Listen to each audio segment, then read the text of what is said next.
Good morning and a very warm welcome. You are watching Janata Television and this is the English Bulletin with me, Sushant Akal. The top stories first. Newa community celebrating Bhai Tika today. Government announces public holiday.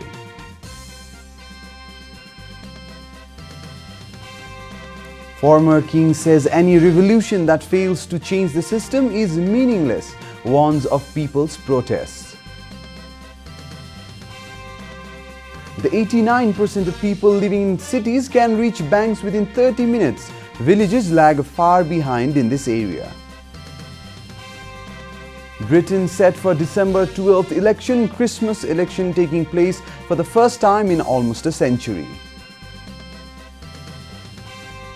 And pre-quarters of League Cup begins, holders Manchester City advance.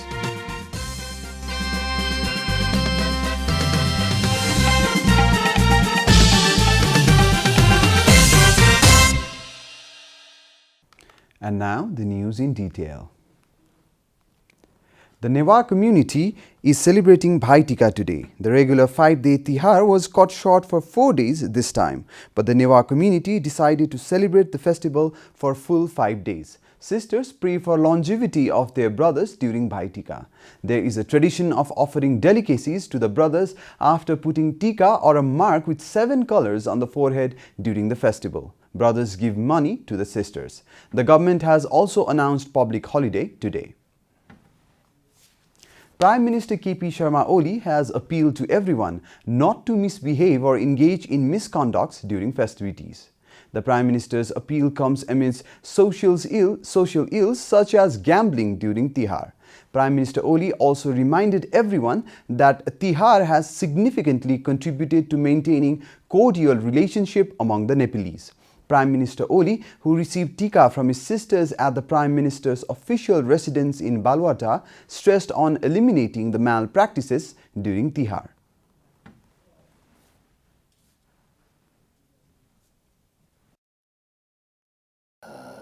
चाडबाडका नराम्रा क्रियाकलापहरू ती क्रियाकलापहरू हामीले छोड्नुपर्छ। त्यो हाम्रो परम्परा होइन, ती विकृति हुन्। विकृति छोड्नुपर्छ, सुकृतिलाई अपनाउनु र अगाडि बढाउनुपर्छ। यस दिशातर्फ यस चाडले हामी सबैलाई प्रेरणा दियोस्। म सबैमा शुभकामना भन्न चाहन्छु। Prime Minister Oli also extended his greetings for progress and prosperity to all Nepali citizens during Tihar.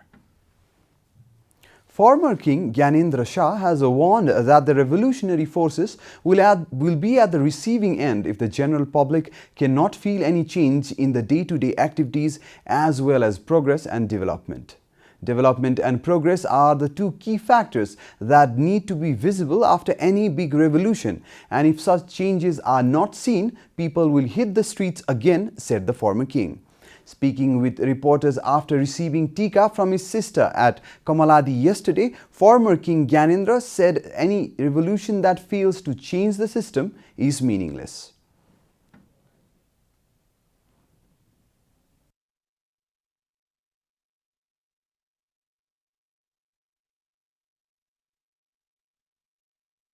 जुनै पनि परिवर्तन हुँदाखेरि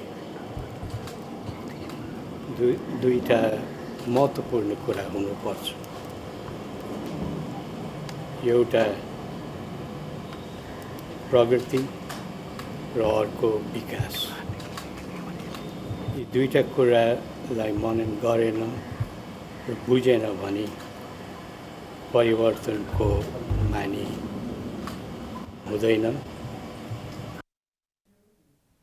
The former king also stated that he observed the birth anniversary of the great poet Lakshmi Prasad Devkota during Lakshmi Puja and said he desires to see everyone blessed with the ability to sacrifice oneself for the happiness of others. This is Janata Bulletin. We'll be right back after a short break.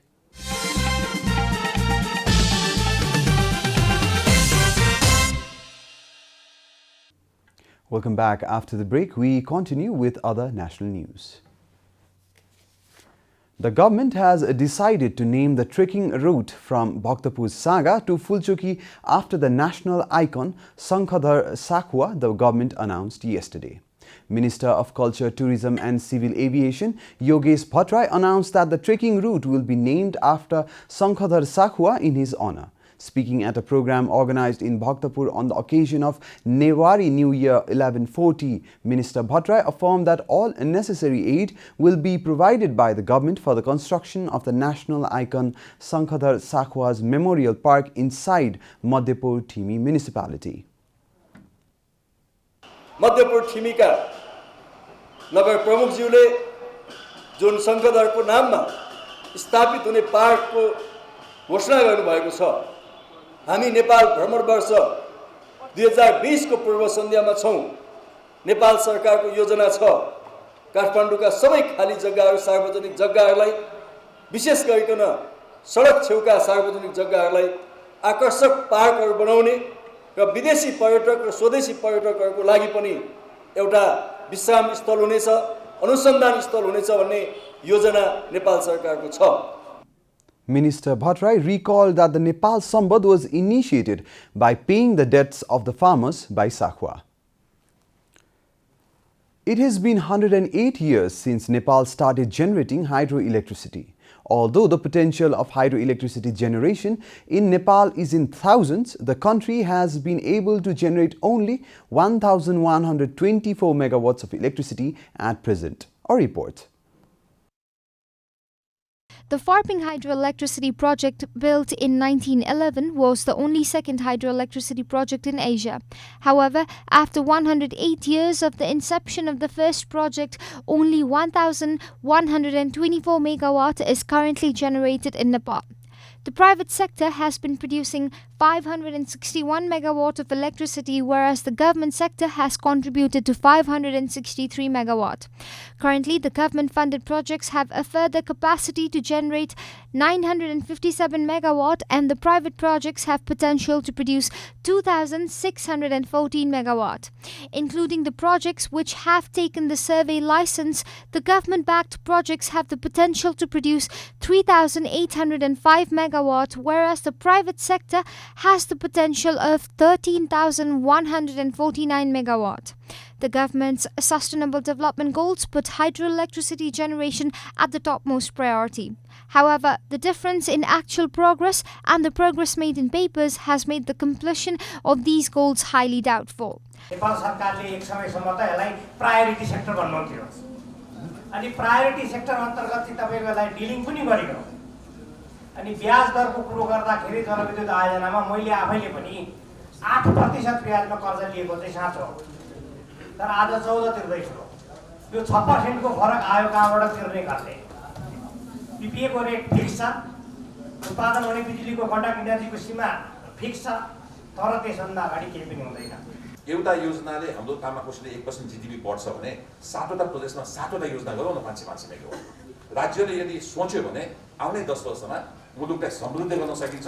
एउटा योजनाले 1% GDP बढाउँछ भने सातवटा योजनाले तपाईको 7% GDP ल यसले हामी चारै राखौँ न। The statistics reveal that the private sector investment currently stands at a staggering 700 billion rupees. In the coming 5 years, a further investment of 1,200 billion rupees is expected in this sector. To achieve a double-digit financial growth in the upcoming year, at least 2,400 billion rupees must be invested in the hydropower projects. According to the promoters of private hydroelectricity projects, more than 66 projects with a potential of 281.56 megawatts on an average are struggling to cope with the financial burden and are on the verge of being shut down. In all these projects shut down, the banking sector will potentially bear a mammoth loss of 52 billion rupees. The government needs to take immediate measures to make sure this financial burden doesn't turn into a problem. And now the news from the economic front.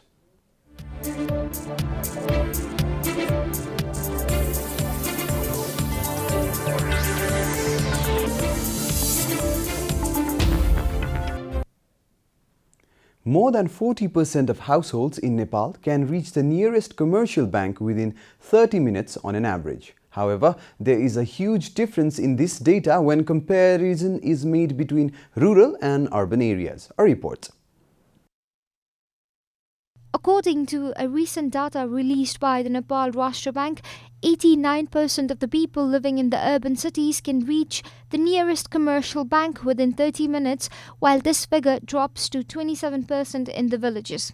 According to the Living Standards Survey 2009-10, 75% households in the Terai needed 1 hour to reach the nearest commercial bank, while only 45% in the hill districts and 17% in the mountainous region had access to banks in the same period. On an average, it takes around 16 minutes for a city dweller to reach the nearest branch, whereas it takes 135 minutes for a villager. According to the report, only 20% of the people have taken loans from banks and financial institutes. The Fine Scope survey from 2014 said only 40% of the adults have access to banking services, with 56% access in the cities and 36% access in the village. The Global Findesk Database 2017 of World Bank released data that said 50% of men and 42% of women above 15 years of age have a bank account in Nepal. According to the same database, 42% people with only primary education and 59% of people with secondary education had valid bank accounts.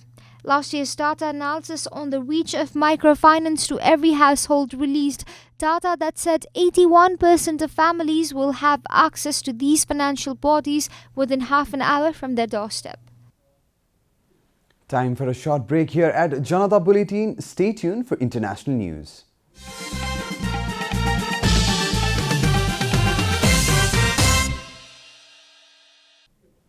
Welcome back, and now the international news.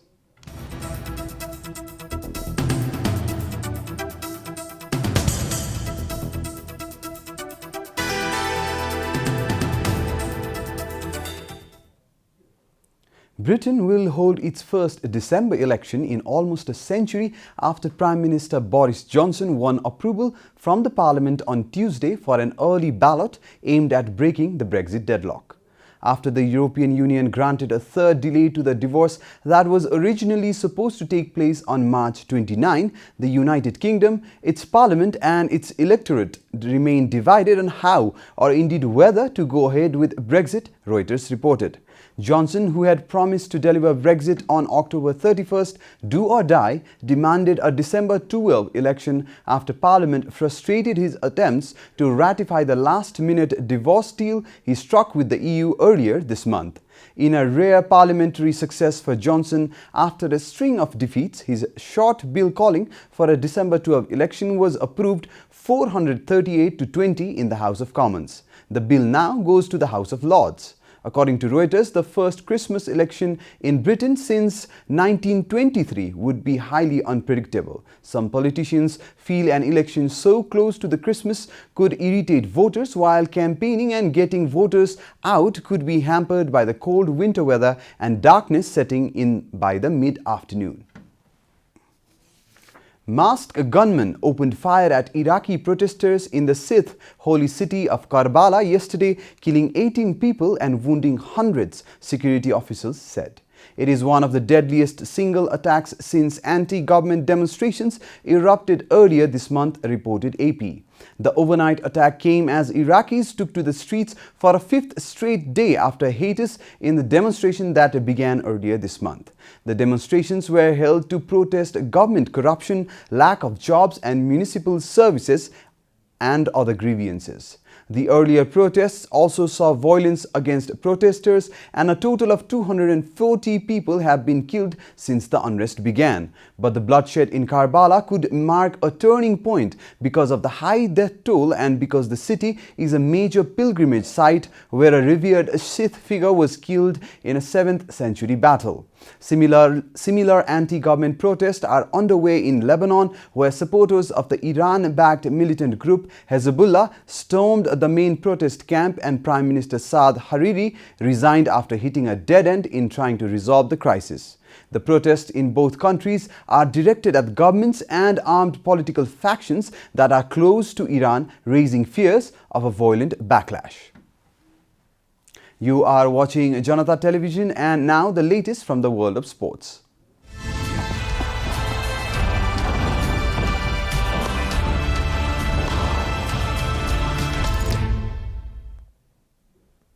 The English Football League Cup, also known as the Carabao Cup, began its pre-quarter-final rounds yesterday.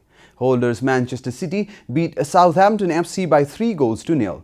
Nicolas Otamendi opened the scoring for the citizens as Sergio Aguero scored a brace to give City the win. In other matches, Leicester City defeated Burton Albion by the same score line with 3 different goal scorers. Everton defeated Watford by 2-0 as Richarlison scored in the last minute for the Toffees to secure their win. Pressure on the under-fire Everton coach Marco Silva has been relieved, albeit momentarily. Today, Liverpool will play Arsenal and Chelsea will play Manchester United in 2 separate classes in a bid to qualify for the quarter-finals. Bangladesh cricket captain Shakib Al Hasan has been banned on charges of corruption by the International Cricket Council. The ICC published a list of written reasons behind its decision to ban Shakib after 2 rounds of interviews it had with the Bangladesh captain. The primary reason for his ban was for failing to report corrupt approaches. The 32-year-old also accepted 3 charges relating to requests for inside information for betting purposes. Shakib is the top all-rounder in the one-day international rankings and has played 338 matches for Bangladesh. 1 year of Shakib's ban is suspended and he will be able to return to the sport on 20 October 2020. Alex Marshall, the general manager of the ICC's anti-corruption unit, said Shakib Al Hasan is a highly experienced international cricketer. He knows the obligation under the code. Shakib will be replaced as Test captain by Mominul Haq and T20 skipper by Mohammadullah. We are at the end of Janata Bulletin and the headlines once again. Newar community celebrating Bhai Tika today. Government announces public holiday.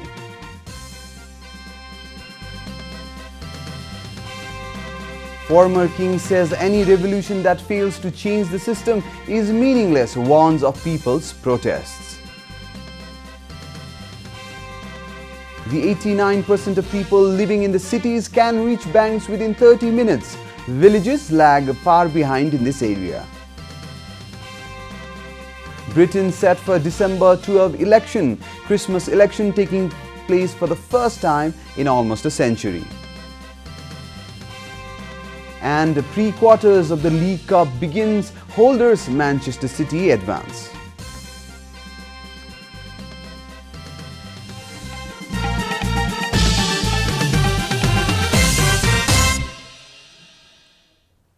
And that's all from the English News Desk for today. You can follow Janata Television and our programs on various social media platforms, including on our website janatasamachar.com. Keep watching Janata Television. Namaste.